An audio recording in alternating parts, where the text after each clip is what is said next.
જય સ્વામિનારાયણ સર્વ સંતોરી ભક્તોને. આ કથાની વાતો એટલા માટે મોકલું છું કે મને અંતસ્ફૂર્ણ થાય.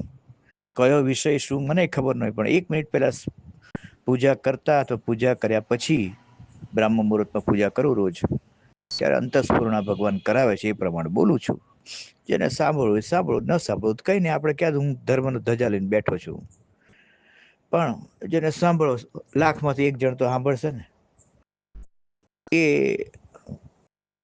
ઈચ્છાયા ઓડિયો અંતસ્ફૂર્ણા ભગવાન કરાવે. વિષય પણ મને નથી ખબર હોતી કયો વિષય, અંતસ્ફૂર્ણા થઈ જાય એ બોલું. અક્ષરધામમાં જવા માટે, એટલે કે મોક્ષ પ્રાપ્ત કરવા માટે 3 વસ્તુની જરૂર છે: મનુષ્ય જન્મ, મનુષ્યનો દેહ, સાચા સદગુરુ અને શ્રદ્ધા. એ શ્રદ્ધાને તમે મોક્ષત્વ પણ કહી શકો. મોક્ષની ઈચ્છા વાળો એટલે શ્રદ્ધા. ગમે તેવા સાચા ગુણોતીતાનંદ સ્વામી, ગોપાલ સ્વામી, પ્રાતઃસ્મરણ એવા સંત હોય, પણ તમારો બળદનો અવતાર, ગાયનો અવતાર આવ્યો હોય, એ રોજ તમારા ઉપર હાથ ફેરવે, પણ પ્રાણી મનુષ્ય સિવાય બીજી કોઈ યોનિમાં જ્ઞાન શક્તિ ભગવાને મૂકી નથી. ગમે એટલા પ્રવચન સાંભળો ગુણાતીતાનંદ સ્વામી, ગોપાલ સ્વામીના, બળદ ગાય આદિના અવતાર આવ્યા હોય તો તમારે ભેંસ આગળ ભાગવત કહેવત છે ને, કોઈ અસર થાય? માટે મનુષ્ય જન્મ, કારણ કે જ્ઞાન શક્તિ છે એમાં. પછી સાચા સદગુરુ અને શ્રદ્ધા. એટલે પેલા વાત કરીએ, ઓરડો હોય એમાં કોઈ વસ્તુ પડી હોય તો 3 વસ્તુ જોઈએ એ વસ્તુ મેળવવા માટે. એક તો એ વસ્તુ ત્યાં હોવી જોઈએ, એ ઓરડો પ્રકાશિત હોવો જોઈએ, અને તમારી આંખ સબૂત હોવી જોઈએ. આંધળો હોય પણ ઝળહળતો ઓરડો હોય તો ન દેખાય. આંખ હોય પણ પ્રકાશ ન હોય તો વસ્તુ ન મળે. આંખ અને પ્રકાશ બંને હોય પણ વસ્તુ ત્યાં ન હોય તો કોને શું વસ્તુ ગોતવી? એટલે 3 વસ્તુની જરૂર છે કોઈ પણ વસ્તુ પ્રાપ્ત કરવા. એ ઓરડામાં એ વસ્તુ જે તે પડી હોવી જોઈએ, આંખ તમારી સબૂત હોવી જોઈએ, અને ઓરડો પ્રકાશિત હોવો જોઈએ. એમ મનુષ્ય દેહ, શ્રદ્ધા અને સાચા સદગુરુ 3 હોય તો જ અક્ષરધામમાં જવાય. અન્ય યોનિઓ હોય તેમાં જ્ઞાન શક્તિ નથી. મેં અગાઉ કીધું એમ, એ જ્ઞાન શક્તિ મનુષ્ય દેહમાં જ છે. એટલે તત્વની વાત, ભગવાન શું, ભક્તિ શું, વિરાટ પુરુષ શું, પ્રધાન પુરુષ શું, અંત્યનું 24મું વતનામ છે, જ્ઞાનાંશ શીખો મહારાજ કે, તો જ શીખાય. જ્ઞાન શક્તિ હોય તો એ મનુષ્ય દેહમાં છે. માટે મનુષ્ય દેહ પહેલો જોઈએ. પછી સાચા સદગુરુ, જેને ભગવાન સિવાય. સંત કોને કહેવાય? વેદમાં બહુ સરસ વ્યાખ્યા છે. આને સંત કહેવાય જેનું મન ભગવાનમાં હોય. સતત શબ્દ યાદ રાખો. 10 મિનિટ 15 મિનિટ આખા દિવસમાં નહીં. જેનું મન સતત ભગવાનમાં 24 કલાક હોય એ સાચો સંત. જેનું મન સતત સંસારમાં હોય, 5-10 મિનિટ ભગવાનને ભજી લે પરાણે, મને કે કમને, એ અસંત કહેવાય. જેનું મન સતત ભગવાનમાં એ સંત. એટલે સાચા સદગુરુ. અને ત્રીજું છે શ્રદ્ધા. મનુષ્ય દેહ પણ હોય, સાચા સંત પણ જો ગુણાતીતાનંદ ગોપાલ સ્વામી જેવા પ્રાતસ્મરણી સંત મળ્યા હોય, ભગવત પ્રાપ્તિ કરેલા, શાબ્દે પરે ગુરુ, ભાગવત 11.3.21 જેમ કીધું છે એમ, શબ્દ બ્રહ્મ અને પરબ્રહ્મની પ્રાપ્તિ કરી હોય, અને શબ્દ બ્રહ્મ જેને સાક્ષાત્કાર કર્યો હોય. વેદ, પુરાણ, ભાગવતમાં બધા થઈને 4 લાખ શ્લોક 4 લાખ. પણ એમાં મુમુક્ષત્વને, મોક્ષને પ્રાપ્ત કરવાના કયા શ્લોક કામના છે, કયા નથી, એ જાણતો એને શબ્દ બ્રહ્મ કહેવાય. આટલા શ્લોક કામના છે, આટલા શ્લોક આપણા કામના નથી, બીજા માટે કહેવાય છે. આવું જે જાણતો હોય એ સદગુરુ, શબ્દ બ્રહ્મ. અને પ્લસ પરબ્રહ્મની જેમ સાક્ષાત્કાર, ભગવાનનો સાક્ષાત્કાર થયો હોય, એ સાચો સદગુરુ. શાબ્દે પરે ગુરુ કહેવાય એને. અને ત્રીજું શ્રદ્ધા. મનુષ્ય દેહ પણ હોય, સાચા સંત પણ મળ્યા હોય, પણ તમને શ્રદ્ધા ન હોય, એની વાતો સાંભળવા જાવ તો સદગુરુની વાત એક કાને બીજા કાને કાઢી નાખો.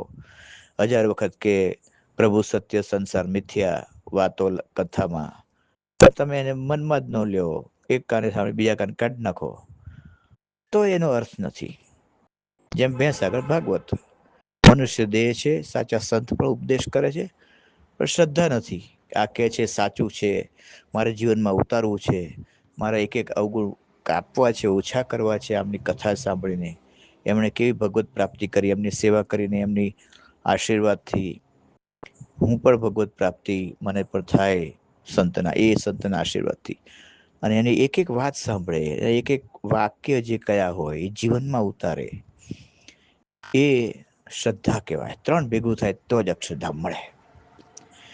એટલે અત્યાર સુધી અવલોકન મારું કહું, અત્યાર સુધી હજારો કથા મેં સાંભળી. મારી ઉંમર 55 વર્ષ, અને હું લગભગ 12 વર્ષનો ત્યારથી આ સત્સંગમાં પૂજા પાઠ કરતો. એટલે 40 વર્ષથી પૂજા પાઠ કરું છું. અને છેલ્લા 1994 થી 26 વર્ષથી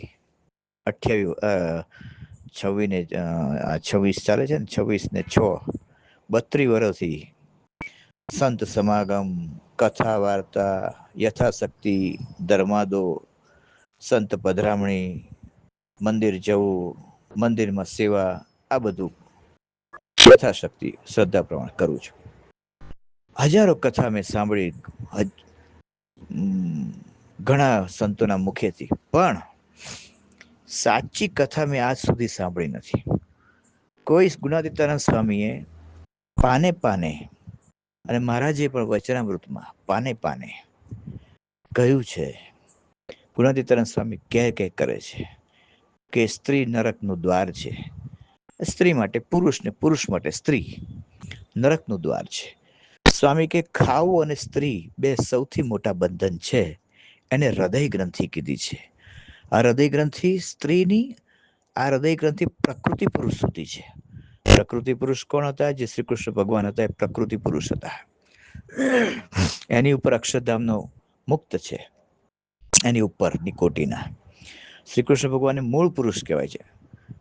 શ્રી હરિચરિત્ર ચિંતામણી ભાગ બીજો 174મી વાત શ્રી રૂપનાથ ચરણદાસજી કૃત ગ્રંથમાં મહારાજ કહે છે, તમે જેને શ્રી કૃષ્ણ ભગવાન કહો છો એ તો મૂળ પુરુષ છે, ભગવાન નથી. મહારાજ કહે છે ભગવાન નથી એવું નથી બોલ્યા, પણ મહારાજ મોગમ ભાષામાં તમે જેને શ્રી કૃષ્ણ ભગવાન કહો છો એ મૂળ પુરુષ છે. તો એ શ્રી કૃષ્ણ ભગવાન પણ જયારે મહામાયામાં આવ્યા, ભગવાને અક્ષરધામમાંથી નાખ્યા, પછી એ મૂળ પુરુષ કહેવાય. અને એને આપણી ભાષામાં શ્રી કૃષ્ણ ભગવાન કહીએ. એ મહામાયામાં ઘોર તમ અંધકાર, કોઈ નહીં, એકલા જ, ચારે બાજુ કંઈ દેખાય નહીં, કંટાળ્યા એટલે પોતાના શરીરમાંથી એક માયા પેદા કરી, અને રાધા કહે છે આ લોકો કૃષ્ણ પંથીઓ. એ મહામાયા છે. Radha is equal to Mahamaya. પોતાના શરીરમાંથી જ પેદા કરી કે કોઈની સાથે રમણ તો કરું, એકલો એકલો માણસ કંટાળે એક અંધારી ઓરડીમાં. આ તો મહામાયામાં ચારે બાજુ કંઈ દેખાય નહીં, કંટાળ્યા એટલે રાધા પેદા કરી પોતાના શરીરમાં, તેની સાથે રમણ કરવા માંડ્યા, અને બ્રહ્માંડ પેદા થયું.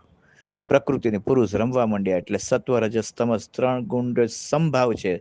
સામ્યાવસ્થા રૂપ માયા કહેવાય. સત્વ રજસ તમસ 3 ગુણ 0 હતા, એટલે પ્રલયકાળની સ્થિતિ કહેવાય. પછી જયારે બ્રહ્માંડ કરવું, રચવું હોય, અને બ્રહ્માંડ ચાલતું હોય, અત્યારે જેમ ચાલે છે, એ વખતે સત્વ રજસ તમસ 3 ગુણ પ્લસ માઇનસ હોય. સત્વ વધે ઘણી વખત, રજસ વધે ઘણી વાર, તમસ ઘટે તો સત્વ ઘટે, ત્યારે રજસ વધે. આવું પ્લસ માઇનસ થયા કરે, એટલે બ્રહ્માંડની રચના સ્થિર થયા કરે. અને જ્યારે સમ થઈ જાય, 3 સમભાગે થઈ જાય, સત્વ રજસ તમસ 3 ગુણ, ત્યારે પ્રલયની અવસ્થા છે.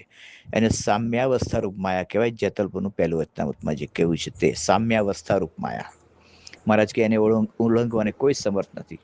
ભગવાનના સાથથી, જે ભગવાનના આશીર્વાદથી એ માયા ઉલ્લંઘાય છે, એ વાત તો પછી. પણ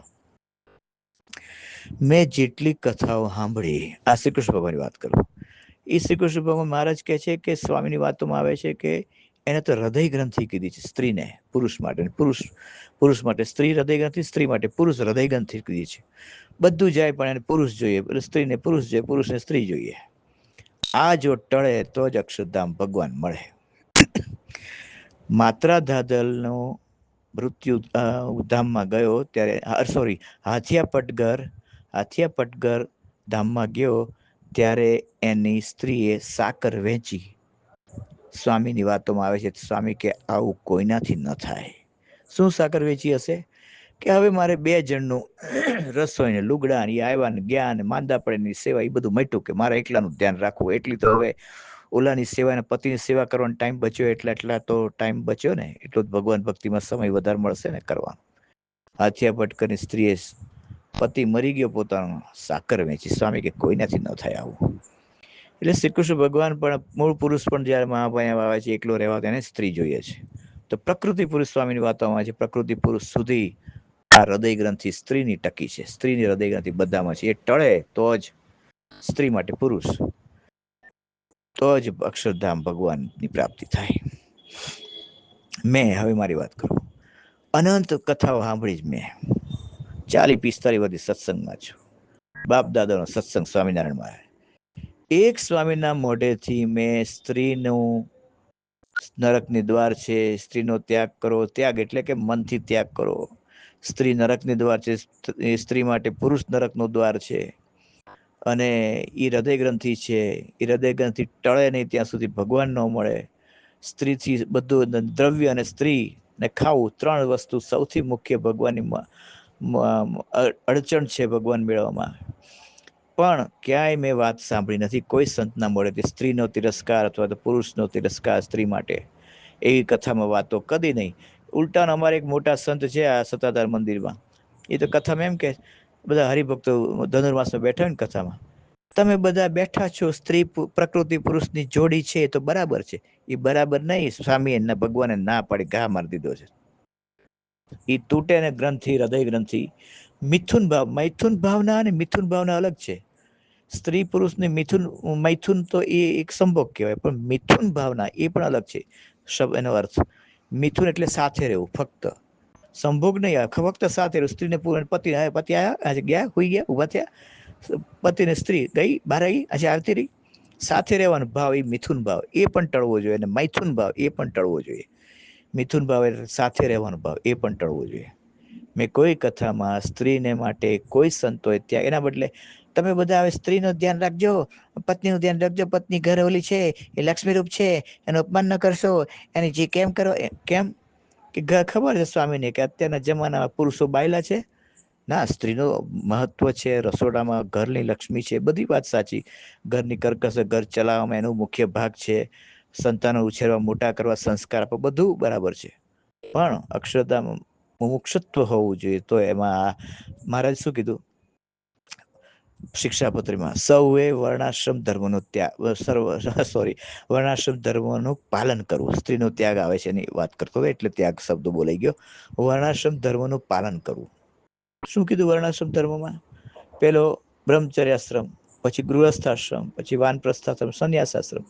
બ્રહ્મચર્યાશ્રમમાં સ્ત્રીની સામે જોવું નહીં, કોઈ અષ્ટ પ્રકાર ત્યાગને ભણ કરવું, ભણતા રહેવું 25 વર્ષ સુધી.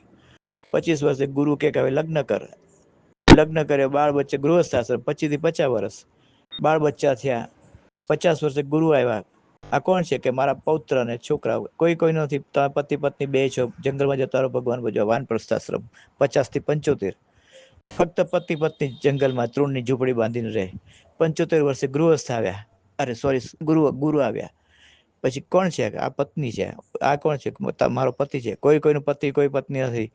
પતિ તારો ભગવાન છે. ઓલાને કે તારી પત્ની કોઈ નથી. જાઓ જંગલમાં અલગ અલગ એકબીજાથી બહુ કિલોમીટર દૂર જતા રહો, અલગ ઝૂંપડી બાંધીને ભગવાન ભજન કરો.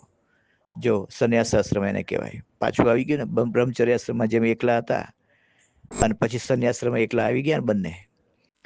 છેવટે ચક્ર ત્યાં જ છે. મહારાજ કે છે સૌએ પોતપોતાના વર્ણાશ્રમ ધર્મનું પાલન કરવું. આ પાલન છે સંન્યાસ આશ્રમ. 75 વર્ષ પછી સ્ત્રીનો ત્યાગ, સ્ત્રીએ પુરુષનો ત્યાગ અને ભગવાનનું ભજન. એ જેવું બ્રહ્મચર્યાશ્રમમાં કીધું હતું ગુરુએ કે સ્ત્રીની સામે જોવું ને અષ્ટ પ્રકારનો ત્યાગ, એ છેલ્લે આવી ગયું સંન્યાસ આશ્રમમાં. એટલે આ હૃદય ગ્રંથિ કીધી છે. મેં કોઈ કથામાં, કોઈ સંતમાં કેમ કે પુરુષો બાયલા થઈને એમ કે સ્ત્રી નરકનો દ્વાર છે, સ્ત્રી સામે જોવું, પુરુષ સામે જોવું નહીં, એકબીજાને ભક્તિ તો કોઈ દાન ન દે અમને. સ્ત્રીનું ઘરમાં હાલતું હોય, સંતોને ખબર છે પુરુષો બાયલા છે, બાયડી બોલે એટલે બેહી જાય. એટલે અહીંયા સ્ત્રીનો જે વાત કરવું છું એને સ્ત્રીનો અપમાન કરવાની ભાવના નથી. એ ઘરની લક્ષ્મી કહેવાય, કરકસર કરે છે, ઘરના છોકરાઓને સંસ્કાર આપે છે, ગૃહસ્થાશ્રમનો પહેલો પાયો, બધું બરાબર છે. પણ જ્યારે મુમુક્ષુત્વ, મોક્ષ, અક્ષરધામ એ બધી વાત આવે ત્યારે આ બધું જીરો હોય. પુરુષ માટે સ્ત્રી જીરો, સ્ત્રી માટે પુરુષ જીરો, તો જ અક્ષરધામમાં જવાય. એટલે મેં કોઈ સંતના મોઢેથી આવું કેમ કે એવું કહો તો ઘરમાં બાયડીનું હાલતું હોય ને પછી બાયડીની સામે સ્ત્રીને આવું કથામાં ગાળ્યું દે તો પછી સ્ત્રી ઘરે આવી ઓલા કે પુરુષને ધન કે જતા નહીં હોય ને તો શું ઘર ભાંગવાની વાતો કરે સ્વામી. દાન આવતું બંધ થઈ જાય. દાન આવે ને તેમનું ગુરુકુલો, હોસ્પિટલો, ભોજનાલય, યાત્રિક ભુવન ને પોતાની મિલકતો ને પૈસા ન થાય. એટલે એ કઈ સંત બોલ્યો નથી. હવે વચનામૃત કહી દો. પ્રથમનું 42મું વચનામૃતમાં મહારાજે કીધું કે છેલ્લી 4-5-6 લીટીમાં પ્રથમનું 42માં કે સર્વે સ્ત્રીઓ પોતાને ધણીને પ્રીત કરે છે, સર્વે પુરુષો પોતાની સ્ત્રીને વિશે પ્રેમ કરે છે, પણ એમને ઘોર નરકની પ્રાપ્તિ થાય છે. વ્યભિચારની વાત નથી હો, વ્યભિચારમાં તો નરક મળે જ છે, પણ પતિ પત્નીને પ્રેમ કરે, પત્ની પતિને પ્રેમ કરે, મહારાજ કહે છે પ્રથમ 42મું છેલ્લા 5-6 લીટીમાં, તોય મહારાજ કે એમને ઘોર નરકની પ્રાપ્તિ થાય છે. આ કોઈ સમજાવે છે સંતો? આ કે તેમને દાન આવતું બંધ થઈ જાય. એટલે સાચો સંત, મનુષ્ય દેહ તો આપણા હાથમાં નથી, પણ સાચા સંતને શોધીને એની પાસે જઈને એની વાત શ્રદ્ધાપૂર્વક એક એક શબ્દ જીવનમાં ઉતારવા, સમજવું, એકે કેડીએ ચાલવું જીવનમાં, એ તો જ મોક્ષ મળે. જય સ્વામિનારાયણ.